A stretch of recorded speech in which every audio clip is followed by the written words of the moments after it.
My dad one day took me to a music store and he pointed to this instrument on the top shelf way up high. He said, "Do you know what that is?" And I said, "I think so." Honest to goodness, I don't know for sure that I knew. He says, "Well, that's a cello, and I want you to play it." Hello and welcome to Tea Time with Andrea, a place where I get to talk to professional musicians who are truly masters in their field. Today I am here with Mark Summer. He has really shown his influence over many different types of music, with his two-time Grammy Award-winning string quartet Turtle Island and his compositions that are consistently played today, among many other things. I got to meet Mark Summer a few years ago when I was learning one of his very well-known pieces, Julio, and it was immediately apparent that he loves sharing music with anyone and everyone. So grab yourself a cup of tea and let's get right into it.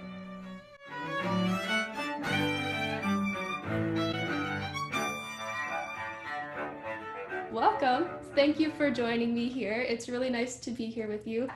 Obviously, you have a very extensive background full of different musical experiences, and I find it really interesting to know how you started in music. So, what were your first experiences with music? Well, I like to say the first thing that I ever did was I saw a rhythm band when I was like a really little kid, and it was like enchanting. And so that really made me want to do music as a small child. I took piano lessons when I was 7 till the time I was 9. And the thing was, I would play by ear. I would improvise and I would make up my parts.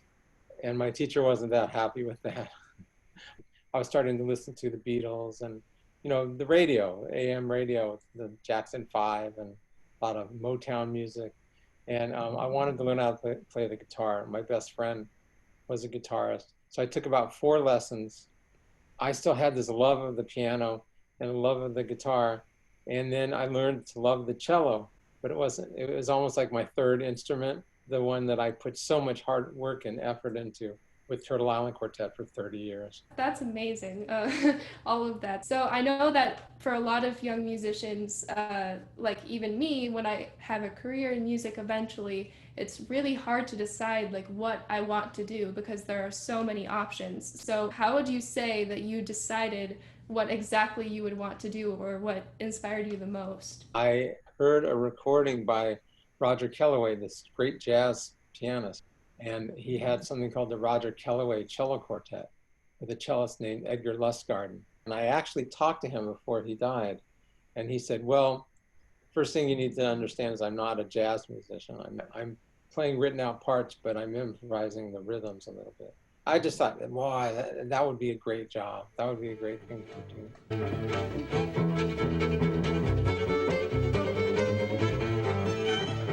I love playing with other people too. And what would you say is your opinion on chamber music versus solo music?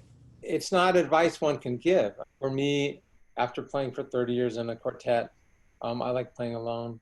It's different for everyone. The thing about the cello playing solo that's so enjoyable is that I can use it as a multifaceted instrument that does percussion and bass lines and melody and everything you can think of.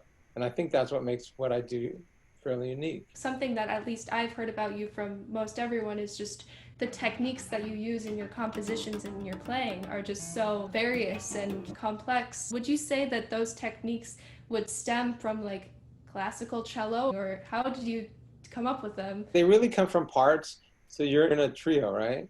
Yes. If you're playing music that's arranged or written and arranged by members of the group, and you play your part that they've written, and it just doesn't groove, it doesn't make the rhythm happen, but you have an invitation then to start adding something more, and that happened many times. Also in Turtle Island there was something called the chop that a lot of cellists are learning, and I never did that because the 2 violinists and the violist would share that job of being the drummer. So I would find some way to also be the drummer in my own way. So my techniques are in that vein, to create rhythm, as much rhythm as possible, so that the music played on stringed instruments not only creates the parts you want to hear, but creates the feeling that you want to hear. With rehearsals, see if you can, they call it mind meld, in Star Trek, melding with other people seeing how you can create a groove in any style that you play. To me, it's all about the groove. Thinking about the roles, the various roles that people take, even in classical music, and then starting to think about in non-traditional music, who's going to play the role of the drummer. So many people are getting into it, and there's so many great teachers that I'm sure you'll introduce people to in your program as well. I think like the main addiction with playing music is just like I don't know the feeling that comes from it. It's like I played in a rock band and it was very focused on different styles rather than classical. So yeah, totally see what you're saying. So what would you say your feelings are on classical music? You're very influenced by every different type of music it seems. So what would you say your feelings are on classical music as a way to learn an instrument? Well, technically, it's still the way to go. I mean, it's just, to me, there's starting to be other, I'm in a book of etudes with Mike Block, but it's great cellist that plays with Yo-Yo Ma on the Silk Road Project, but also has his band where he sings and plays, and he's just so creative. I would say to get my technique to the where it needed to be, that is the way still for me to get to the point where I can play what I want to play.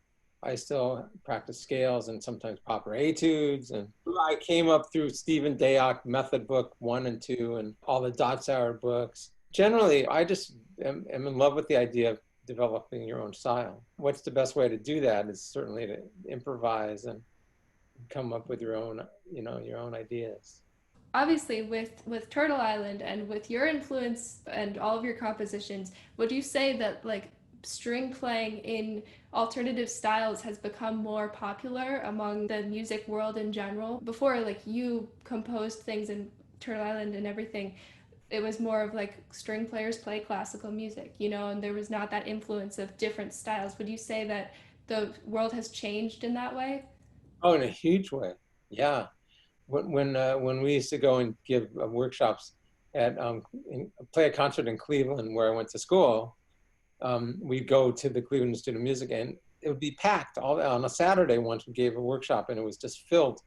People are so into learning these techniques because you know how it is. You play in a symphony orchestra and there's pops concerts and the brass players, a trumpet player might get to play a solo and even the trombone player, who knows? And the string player, the strings just play, the footballs, the whole notes. And the way people are writing for classical musicians is changing, and I think it will continue to evolve and demand more out of string players. And maybe the term classical string player may not exist in a certain number of years. It'll just be string player. You're expected to do a certain amount of flexible thinking and playing and learning techniques in this wonderful world of string playing. Yeah, yeah, for sure. I mean, I've definitely noticed.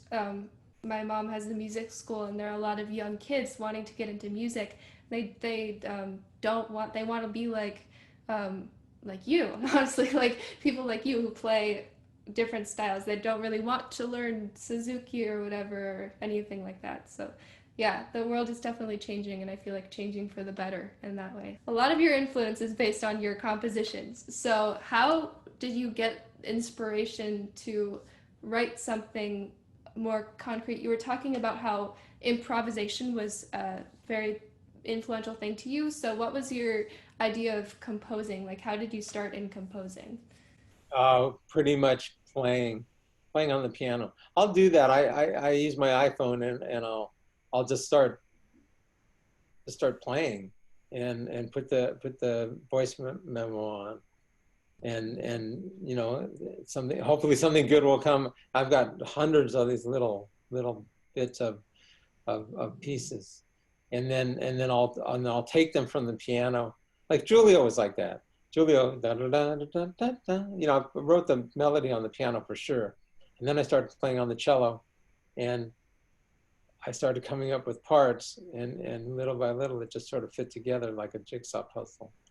Yeah, that, that makes sense. For composers, do you think it is important that they, well, play an instrument or play the instrument they are composing for? Do you think that's something that is necessary?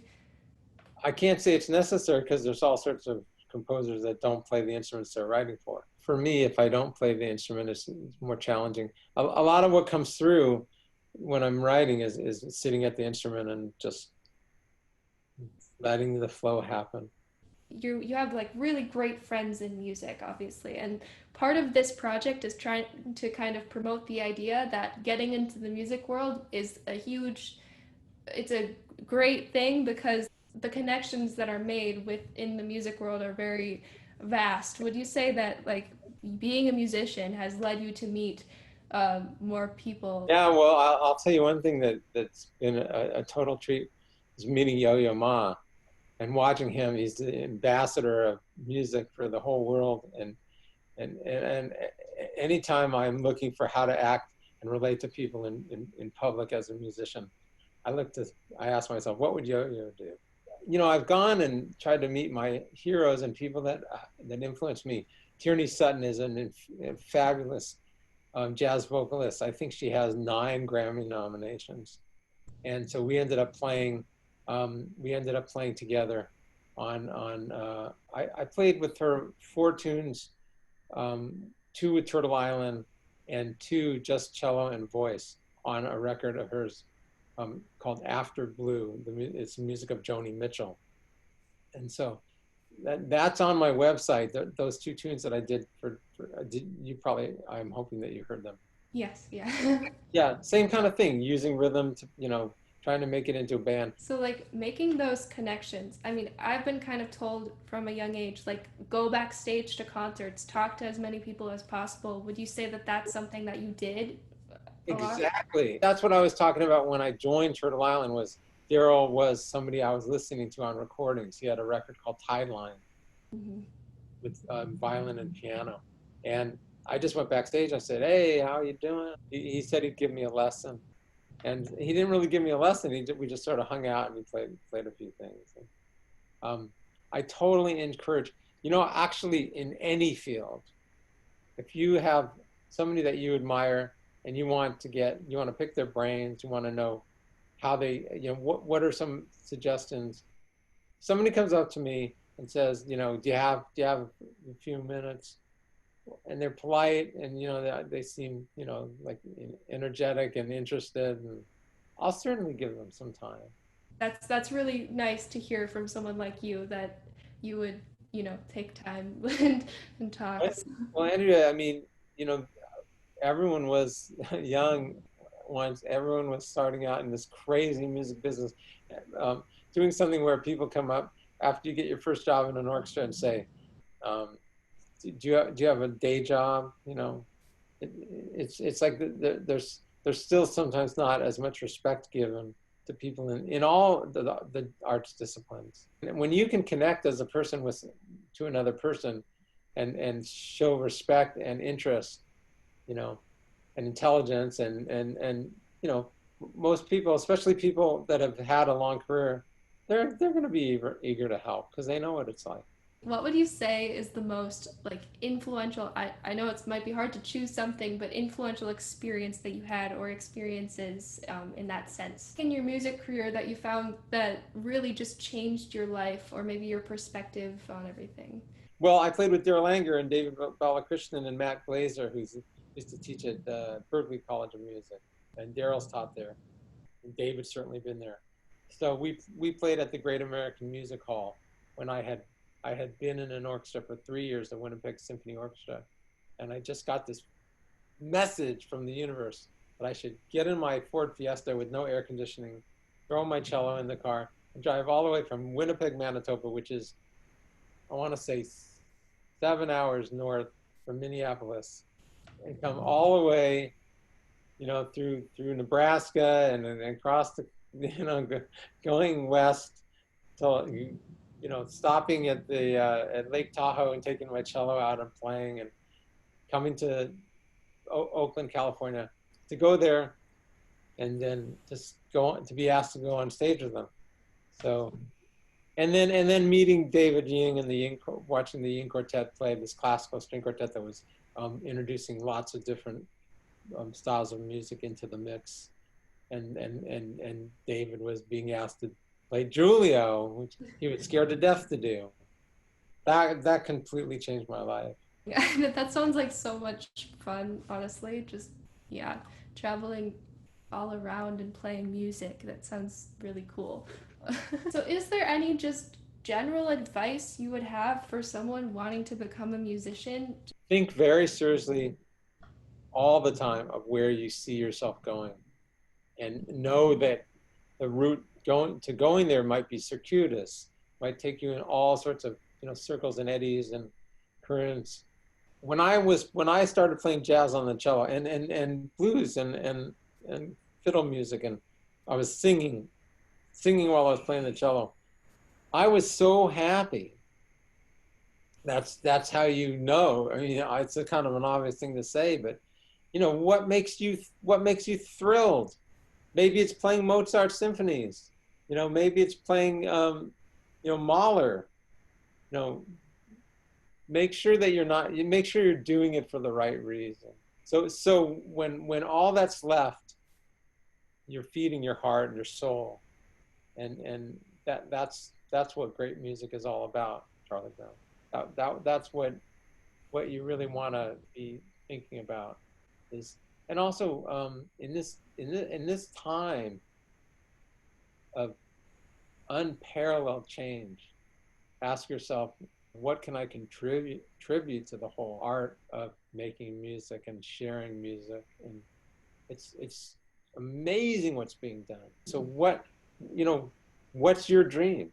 Where do you see yourself in 5, 10, 15, 20 years?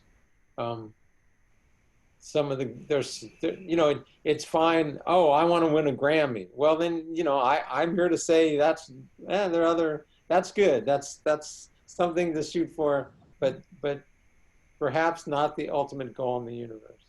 The goal should be to grow as a person, to become broader, to travel the world.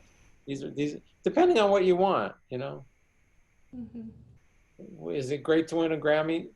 Yeah, partially. I mean, then you go, okay, now what? Now what? Now what? Because we're like that. We get very goal oriented, and our ego, wants us to distinguish us from everyone else. I'm special, and the truth is, we all have our gifts. We all have things to give, and I just feel privileged to be able to be part of the matrix of artistic expression in all forms, and string players are doing amazing things now that were never done before, and I am humbled to be considered part of that. This was such a pleasure talking to you and hearing all of your words of wisdom and advice about your background and, I don't know, career in music. So thank you so much for doing this. You're welcome, Andrea, and I wish you all the best. Thank you. Thank you so much for watching this week's episode of Tea Time with Andrea featuring Mark Summer. If you enjoyed this interview, check out the various clips with even more information that Mark Summer was able to share on the Notable Notes Project website or YouTube channel.